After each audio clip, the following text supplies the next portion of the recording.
Good evening. This is Maestro Cortella with the Dawn of War 3 cast.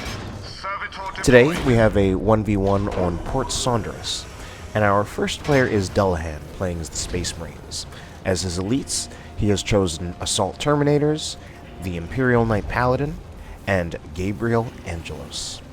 His opponent is Silent Marauder, playing as the Orks, and he has chosen as his elites Stormboyz, Beauty, the Morkanaut, and Big Mek Wazmakka.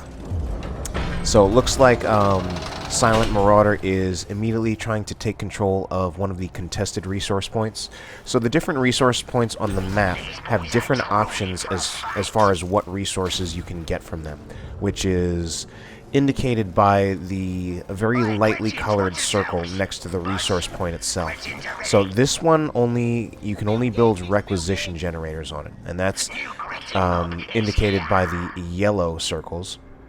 This one only will allow power, indicated by the blue circles.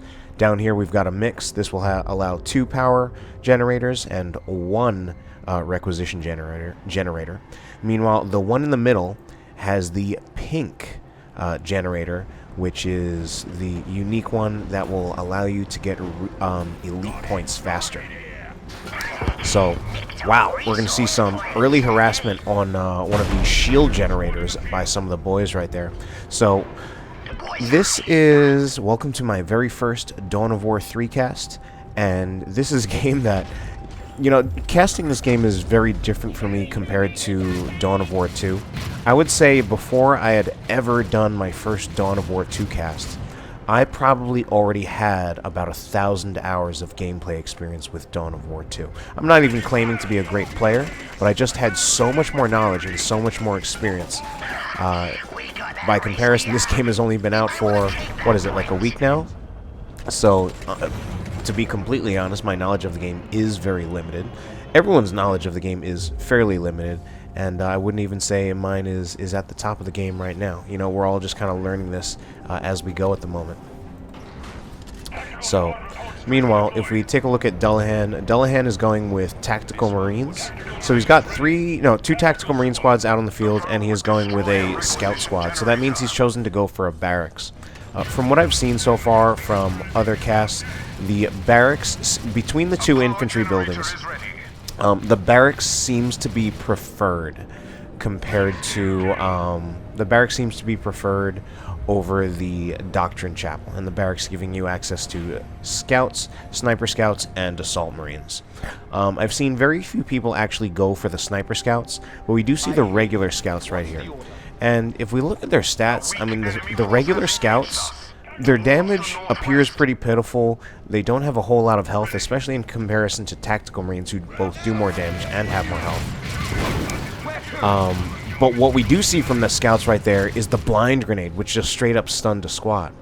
The scouts, additionally, they infiltrate passively, so I think part of why scouts are seeing a lot of play is that you basically get like pretty safe scouting with a unit that is invisible by default. So probably less risk to have them scouting around than, say, Tactical Marines. But we do see Dullahan getting a mix of both right here.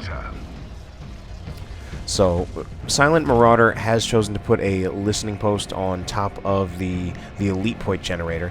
And it looks like he already even has his first elite. He's got the Stormboyz. They are considered an assassin and crowd control elite. They can, of course, jump, which is very useful both offensively and defensively.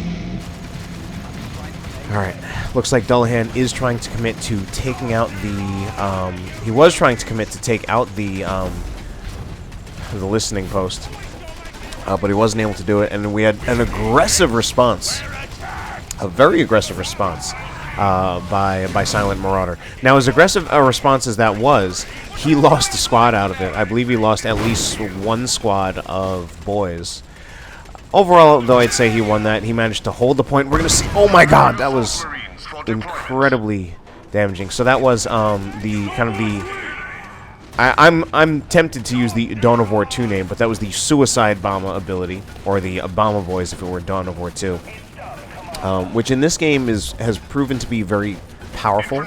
In particular, it seems to be very, very effective against scouts. And they are going to be going for the shield generator yet again. So right now it looks like Silent Marauder really has the edge with capturing the middle contested resource point, which allowed him to get the elite point generator, which also allowed him to get his Stormboyz out fast. However, Dullahan has chosen not to get a 2-point elite. And, you know, I think one of the advantages of those 2-point elites is how early you can get them. And that really seemed to give Silent Marauder an early advantage, as opposed to Dullahan is really going to have to kind of hold steady a little bit more. He actually lost something like 3 or 4 squads, because he had 2 tacks. He lost at least one of those. He had 2 scouts. He lost both of them. The Assault Marine squad is new. So we see this number 2 over the Assault Marines' health bar, and what that means is that they actually have 2 charges of jump. And this is something that's pretty different from Dawn of War 2. Dawn of War 2 did not have this. MOBAs tend to have this, and not to feed into the MOBA comparison, but it basically means that the Assault Marines can actually just straight up jump again right after jumping once. And the ability just needs to... Basically, the next charge will actually start cooling down, but as long as they have a charge, they can still jump. By comparison, though, there is no energy in this game, as far as I know, so you don't have that mechanic. We're going to see a harass on the shield generator. Meanwhile, we have a listening post being built here by some Gretchen, and here's the response from the Stormboyz. Now, one of the things I've seen a few casts. Of course, I'm watching Indrid, and Indrid has talked about some bugs in the replay system. We can't even see what doctrines that Dullahan has, because it's showing all Eldar doctrines for some reason. So that's not going to help me figure out what doctrines he has. I believe it did show me Silent Marauder's doctrines correctly, or at least it was showing Ork doctrines at the very least. But man, those Stormboyz... Alright, those Stormboyz, I was going to say they appear to be running over Dullahan. But he seems to be doing okay now. Did bring down a drop pod, put down another... I think he had actually just a scout squad from it. But the drop pod gameplay mechanic is... First of all, I just like the drop pod gameplay mechanic. You can definitely do it a lot more frequently than in, say, Dawn of War 2, and I'd say it's also something that's generally better than in Dawn of War 2. Since you're building a squad from it, and you can just deep strike at any time as long as it's not on cooldown, although we are seeing a considerable cooldown for the drop pod. There is a stick bomb. Oh, that's so bad. That's probably the end of this Assault Marine squad, unless they have a jump charge, which they don't, and that's just the end of the Assault Marine squad. So Dullahan actually really, honestly, looking weak in this early game. I think it's really tough for him. For a while, he was not able to have access to an elite. So I believe I thought I heard the sound of something teleporting. I thought it might be Angelos teleporting in, and I'm pretty sure it is actually. Yeah, there it is. So there's Angelos. Again, we see that number 3 on him, so he's got 3 charges of God Splitter, everyone's favorite lore-breaking ability. Retribution does not have more than 1 charge, so that just means... Well, it basically just means it only has 1 charge, although then it's just not referred to as a charge. So, Angelos, I'm looking at something. Yeah, I noticed for a second, based on the way I see him taking out the chunks of the shield generator, I had a feeling that he had true damage as his melee type, as his damage type. As far as I know, the only damage types in the game are just normal and true. Ooh, Angelos was stunned there. He's being chased down, focused down. He's quite tough. Stun grenade goes in, so I think that utility from the scouts is just a big part of the reason why they are, at this point, pretty commonly picked. Also planted a cluster mine. If anything, I'm surprised he keeps... Dullahan's actually engaging. I was expecting him to pull back, maybe to the cluster mine he just planted, and I would like to see what that does. But he seems to really just be trying to be aggressive with his... elite, and it looks like he's actually going to possibly overtake the Stormboyz. If anything, I think he needs to commit to overtaking the Stormboyz, because I think he's going to lose the Assault Marines and maybe Angelos regardless, with all the damage from the Shooter Boys. And I think the biggest one he's going to have is taking out the Stormboyz. Yeah, because Angelos is going to go down, so Angelos is done. But so did the Stormboyz. So we see cooldowns for both of them. Basically, it will be over 200 seconds before Angelos can come back. And meanwhile, we've got Mek Wazmakka. So Wazmakka is an elite that I am, at the moment, not terribly familiar with. I've mostly been playing Space Marine so far. But if we take a look at Wazmakka, he's got a tractor beam. So attaches his tractor beam to a target, and it appears that you can use this on either allies, or basically either allies or enemies, and it will have a different effect depending on which. So a shield if it's on your own units, and damage and slow if it's on an enemy unit. Orbital scrap calls in junk from orbit, generating scrap. So that looks like it's both a damage ability as well as a utility ability. So you can call down the scrap, use it for damage, and then I'm assuming your other squads can loot it. Meanwhile, we have scrap turrets. You can upgrade piles of scrap into turrets. And then this thing about scrap is an orc mechanic that applies to either every unit or just about every unit, which is every orc squad and even orc elites have this loot ability. So they can loot scrap, and it will upgrade the unit in some way. And I believe that regular orc squads only need to loot once, and then they're permanently upgraded. Elites, on the other hand, I know that Gorguts actually needs to re-loot each time, since his is ability-based. So, for example, we've got the Stormboyz. They get the stick bomb ability, which is going to be very useful. They get a grenade, damage, and disruption. We see the looters right here. They can upgrade their def guns to have a slowing effect. So yeah, we see the suppressum ability, that passive ability from the Ludas. Luda's about to get jumped, but I think the Assault Marines are going to be in way over their heads, unless we're going to have a drop pod to support. We'll have a Tactical Marine squad, and when they drop, they apparently have a shield. But that shield is going down very fast. Oh my god. Dullahan is losing squads, and there's the Wa as well.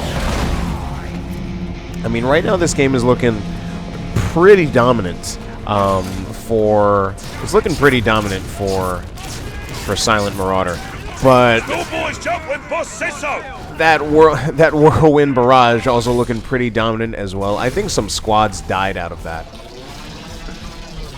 Oh, here are the Stormboyz coming back. So, what's really strong about the elites, first of all, you get them with elite points, which is completely separate from requisition and power. So you literally don't need to spend any requisition or power at all to get an elite. Secondly, they do die.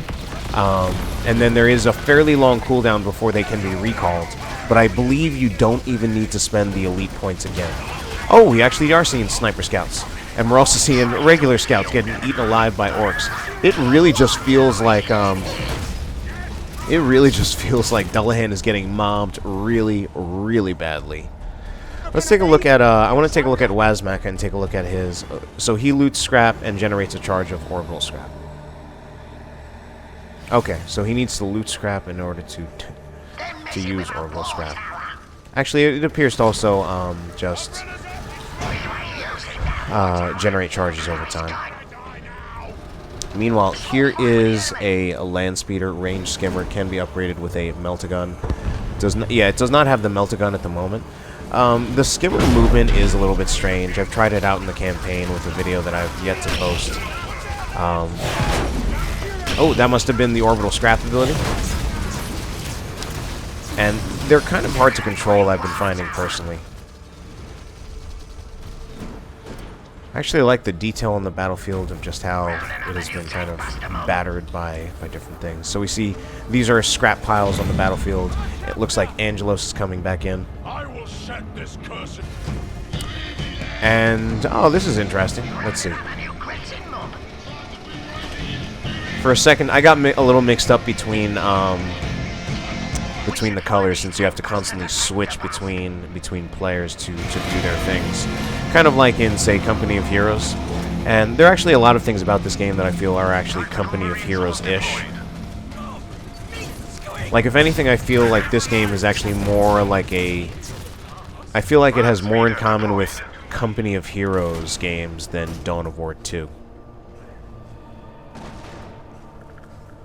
Alright, meanwhile, what do we got here? I can't target this little thing. Let's go back to Silent Marauder. Alright. Ah, here we go. It's the bomb squig that the tank busters can summon, an attackable bomb squig. So seeing that. Oh! The land speeder needs to be careful. So land speeders can potentially be very useful, but they're definitely not the strongest things. It looks like Dullahan's land speeder micro is pretty good. Now he's going to repair it with his servitor. I don't think we have any forward buildings from Dullahan. We do have a Daka hut out of Silent Marauder. Meanwhile, over here he's built up a Wa tower as well as a boys hut. There goes that Ork Wa. Angelos jumping in all by himself while Stormboyz are jumping all over other things, so he's kind of getting separated. I've been noticing this almost, I feel like, as a common theme for Space Marines.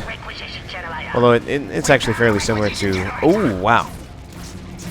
And it's nice that the Manticore does not appear to do any friendly fire. Space Marines seem to be mostly ranged units and consequently getting run over a lot by a lot of these melee armies. Or at least that's the case in this game. I think I really need to watch as well as play a lot more of this game to really find out like how much that holds true in the game overall. War truck out on the field, or not a war truck, I'm just so used to Dawn of War 2. It's actually just called a truck. But, I mean, it functions much like the Dawn of War 2's war truck. So still learning a lot of things about it. Ejector seats generate charge over time, enable the truck to eject loaded squads. You know what, we've also got the loot ability, gives it a shield. I feel like that sounds pretty good, especially for a unit that I have a feeling is not terribly durable. Actually, I don't know, 900 hit points of heavy armor. Meanwhile, here is that land speeder. Land speeder roving around, being pretty annoying.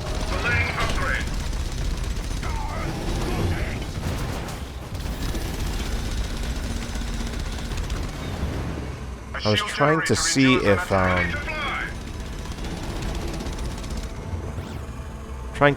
could look at whatever the doctrines are for units.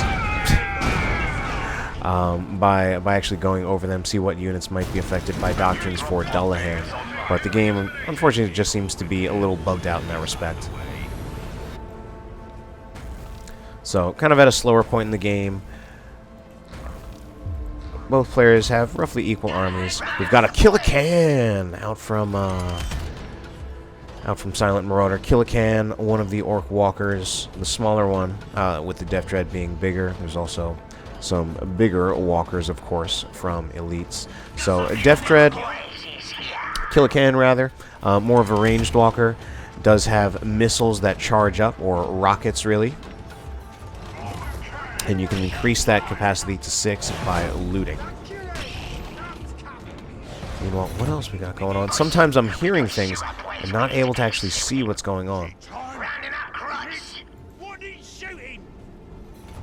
Alright, looks like Dullahan might be making a move. He does have a smaller army, but he is building a Death Storm drop pod. So I've seen a lot of these. I've used it myself too, actually. The Death Storm drop pod. Here we're going to see some Whirlwind missiles go in. Where are they going in? Right here.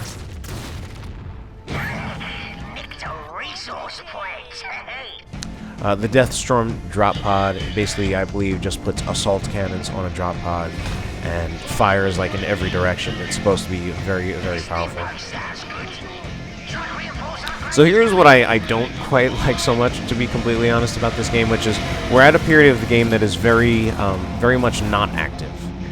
And I feel there's not quite enough incentive at the moment for either player to basically do something. As opposed to Dawn of War 2, where really, at any given time, like, the game really does encourage you to be active. And even if you are at a point where you need to, basically, like, kind of hang back and try to build up more forces, you will pay for it by losing VPs, which is obviously not the case in this game. Stormboyz back out on the field. And Silent Marauder is actually at 7 elite points. And, you know, I think him holding this elite point generator is going to be pretty important. He's at the point where 2 more elite points and he will be able to get Beauty. And then he also has the Rocks ability. So that's basically the nuke for Orks. Nukes in this game work a little bit differently. Although so far, the ones that I've tried have been pretty influential. Generator going down, so we see the land speeder just kind of coming around. He's basically using the mobility of the land speeders to just micro around, go for the generator, and I believe he does get like resources even for doing that. So Dullahan, and this land speeder, it does have a multi-multi. Gabriel Angelos coming in, I believe. Oh, all right. He's actually going for the offensive on the north. So here is that Deathstorm drop pod firing assault cannons in every direction. We have assault marines ready to drop as well, and it looks like he's going to drop those right now. Yeah. If anything, I'm surprised that he dropped them right now. I felt like he could have dropped them maybe in a more forward position, since the drop pod itself does do damage and knockback upon landing. And that in itself can be useful to help win engagements. So it looks like we've got multiple things going on, although Dullahan is mostly secure at the top. Meanwhile, Angelos is down on the bottom, along with a Dreadnought, and killed one of the elites. Obviously must have been the Stormboyz, since Big Mek Wazmakka is still out on the field.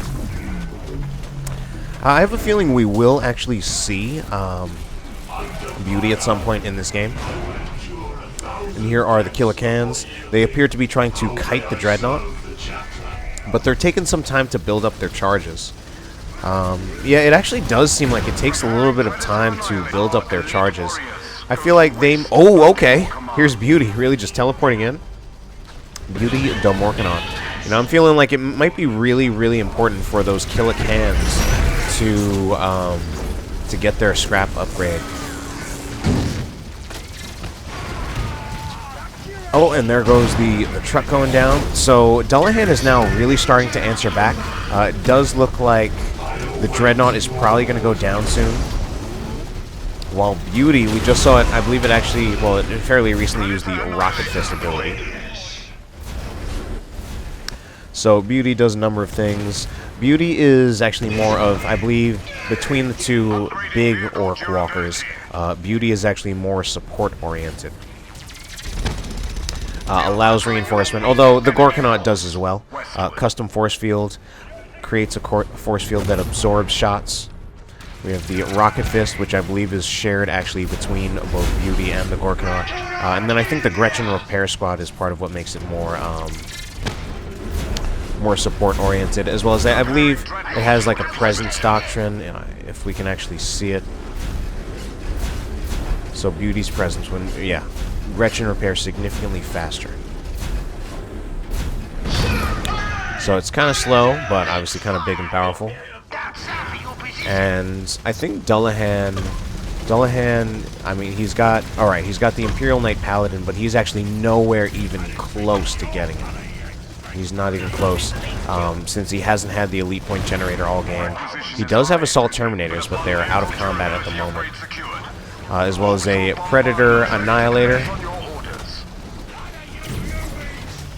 Predator Annihilator that I don't feel has much longer to live.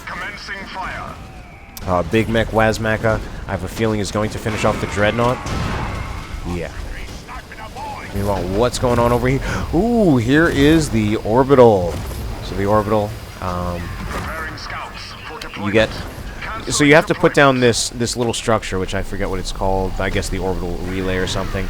And then you actually control the orbital bombardment. So you actually control this beam. It's massive. Obviously, it lasts longer. So this is why it's very different from in Dawn of War 2. In particular, this nuke is probably better than it was in Dawn of War 2.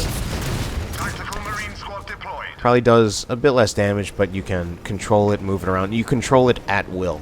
And I believe if you keep it on units long enough, it will actually levitate them in the air, We mostly saw it used on buildings there.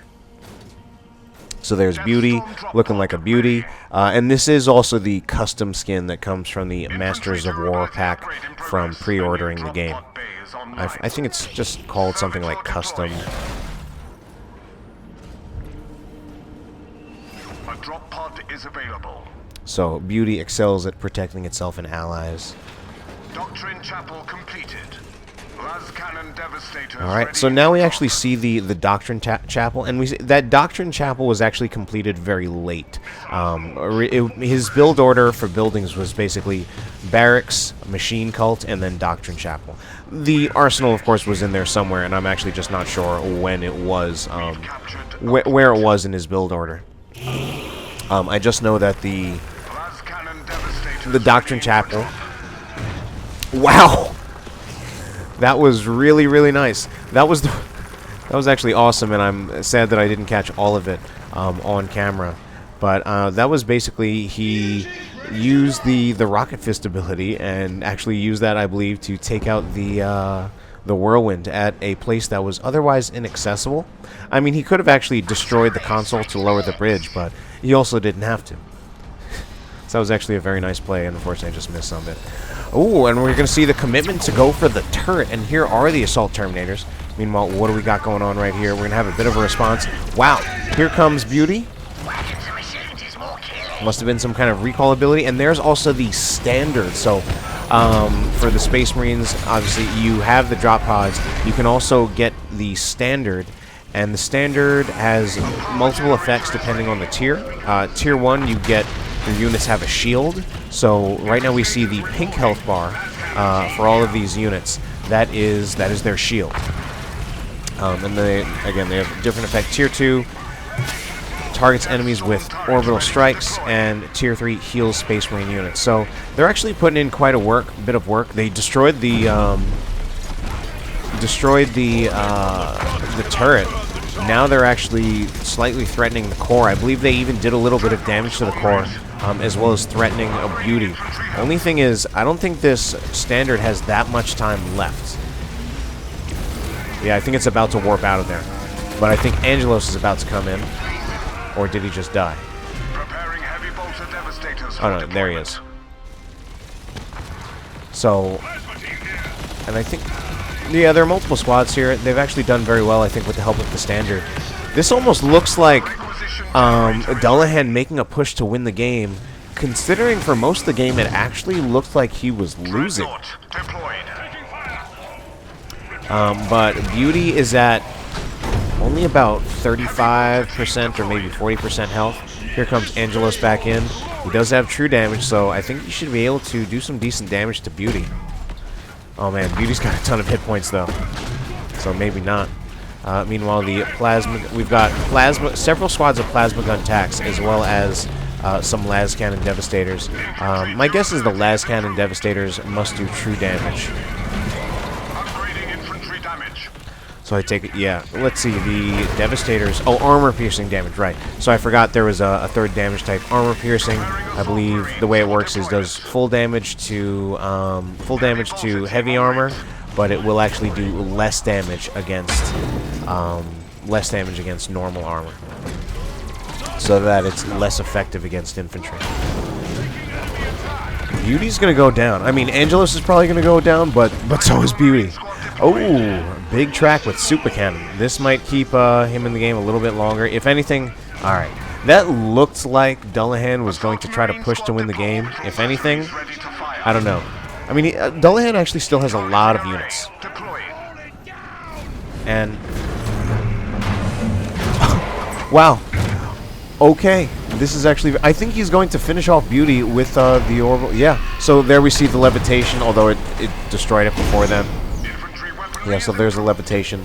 That is the kind of the orbital bombardment or the orbital beam, which actually seems to be quite effective. But, however, it's going to be captured.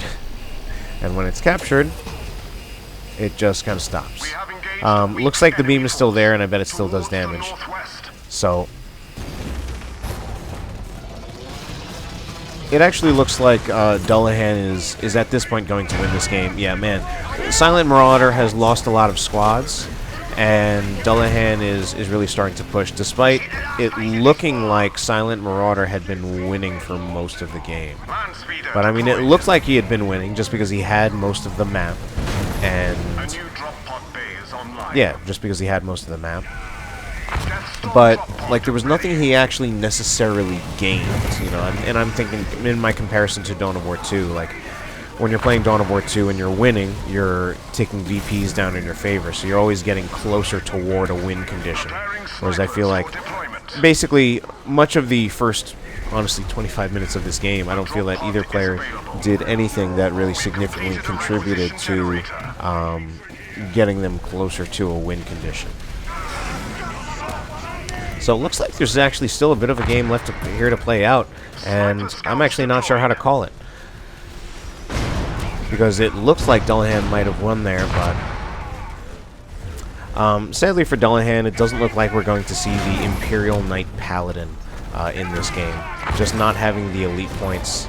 Especially, and Dullahan, aside from not having the elite point generator, he did have more expensive elites. He did not have a 2-point elite. And then he had both Assault Terminators as well as the Imperial Knight Paladin. Both of which are high-cost elites. So I don't think we're going to see the Imperial Knight Paladin, which it would have been nice. The Imperial Knight Paladin, a little bit different from Solaria. It's a little bit more balanced between ranged and melee. It even has a very big sweeping chainsword ability. So, man, I was about to call it in favor of Dullahan, but I don't know. Now I'm not so sure. I believe this Dreadnought will go down. Doing some damage to the, wow. So I think it's gonna... Alright, it had a brief shield there, I think. The Stormboyz do normal damage. Oh, I wanted to look at the damage type for the Dreadnought, just to make sure, just to figure out what damage type it was. But it's basically between normal, true, and armor piercing. And so a lot simpler than, say, Dawn of War 2. But it's basically normal doing... Wow, that actually went down super quickly. Killicans doing... Wow, true damage with their rockets. True damage doing full damage to everything. Normal damage doing full damage to infantry, but having a penalty against heavy armor. And then armor piercing doing full damage to heavy armor. And a penalty against normal armor. And I know before I said infantry, and I probably shouldn't have said that, since I'm sure there are some infantry with heavy armor. So this game actually still going now. Who could win? Wow. Alright, those Killicans. That true damage on the Killicans. The only thing is now the Killicans literally... Alright, they managed to regenerate one charge. They still have not looted, so they can only have a maximum of 3 rockets. Here comes some more Tactical Marines. So, and upon deployment from the drop pod, those Tactical Marines are actually coming with a shield. And that might be a doctrinal ability. We just can't really tell because, for some reason, it's showing me Eldar Doctrines. The standard flies. Time for the standard to come down. I believe we're going to see the standard go down there. But the Orks are capturing the standard. And now they're not capturing the standard.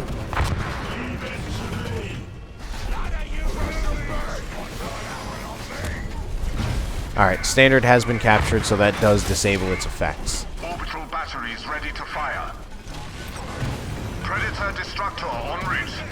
So Dullahan is kind of doing multiple things. Here are the Assault Terminators back, and you know, he might just go for... Wow, look at how much the Assault Terminators are chunking right through the power core. Alright, I'm calling the win for Dullahan right now.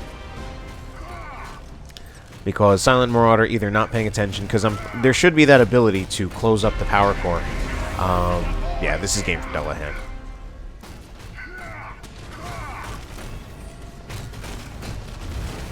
And that'll be it.